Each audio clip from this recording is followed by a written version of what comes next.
In today's video, I want to talk to you guys about glide baits. Now, glide bait is a really kind of interesting bait within itself because you've got so many different categories and types of glide baits, and you've got dudes who have totally dedicated themselves to throwing nothing but big glide baits for bass, and you've got other dudes who use it as a tool to go get bites at a specific time of the day or a specific time of the year in a specific fishing situation. And so in today's video, I want to talk to you guys about glide baits, how I like to use them, the kind of glide baits that I think that you guys should go and pick up, and just so I can help some of you guys that are thinking about getting into kind of that bigger bait, glide bait fishing to know what you need to do. So it's going to be a little bit of an opinion because, I mean, obviously there's different types of fishermen out there who like to do different things. Like I said, there's this whole subsect of the bass fishing community that has gone kind of one whole extreme to the big bait fishing side of things. You know, they've got rid of all their traditional tackle. They ain't got a rod under 8 foot long that's an extra heavy, and all they do is throw 13 and 15 and 20-inch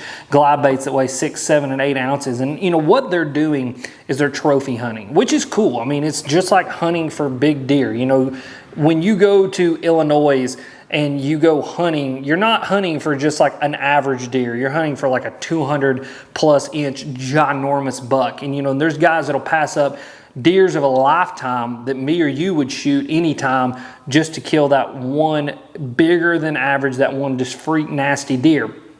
Big glide bait fishing, you know, those really big glides, 10, 12, 13 inches long. That's what those guys are doing. I mean, they could fish for days and days and days and only get 1 or 2 bites, you know, and if they mess up 1 or 2 of those opportunities, not only are they messing up their opportunity to put a fish into the boat, but they're probably messing up an opportunity to put like a 10+ pound fish into the boat or whatever the biggest fish in the lake happens to be. And so that's kind of one side of glide bait fishing that I think is totally fascinating. I mean, I think if it's something that you like to do, and I actually know some guys that do it, then go and do it. Have fun with it because it is just a really cool way to go fishing. It's what that person enjoys doing.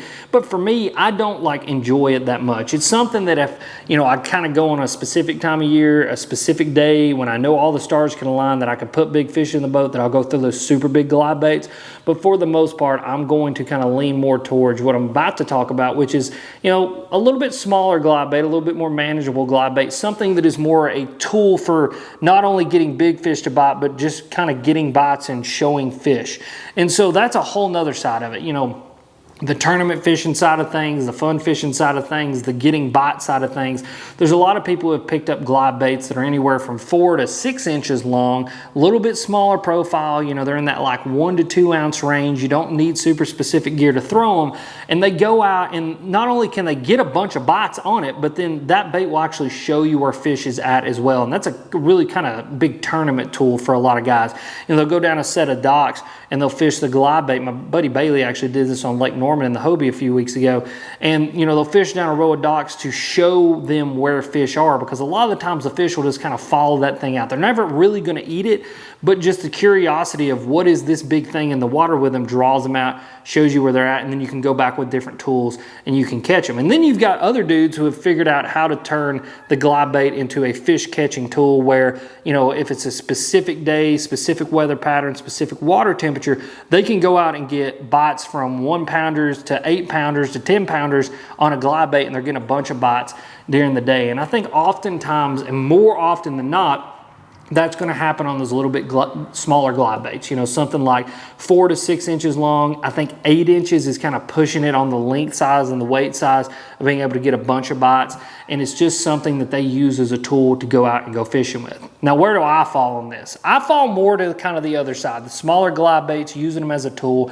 And for me, I love like a 7-inch glide bait, 6 to 7 inch glide bait. I feel like for me, in the right situation, in the right water temperature, in the right weather, that is something that I can go out, I can have a ton of fun throwing. You get to see them come up and eat it. You can fish it like either not aggressively or super aggressively. It's like a tool that can do a bunch of different things. You can catch a bunch of fish on it. And so I would suggest you guys go out and try some glide bait fishing. Now, the thing about it is, you're not always going to be able to get a ton of bites, and sometimes you're going to be fishing just for some bigger than average fish. But if you get something like a Shine Glide or, you know, an S-Wave or something a little bit more affordable, you not only get into that glide bait fishing and learn how to do it and start to learn how to do it so you can get some bigger baits, but you're also not gonna like invest a ton of money into it. So if you lose a bait or break a bait off, you're not crying because you didn't break off like a $300 bait, you only broke off a $30 bait. And so if you wanna see some of the glide baits that I recommend if you're getting into glide bait fishing, check out the description, check out the pinned comment, and then click this video that's popping up right here. It's actually a video where I go out and fish one of my favorite glide baits in the whole entire world and get a ton of big bites.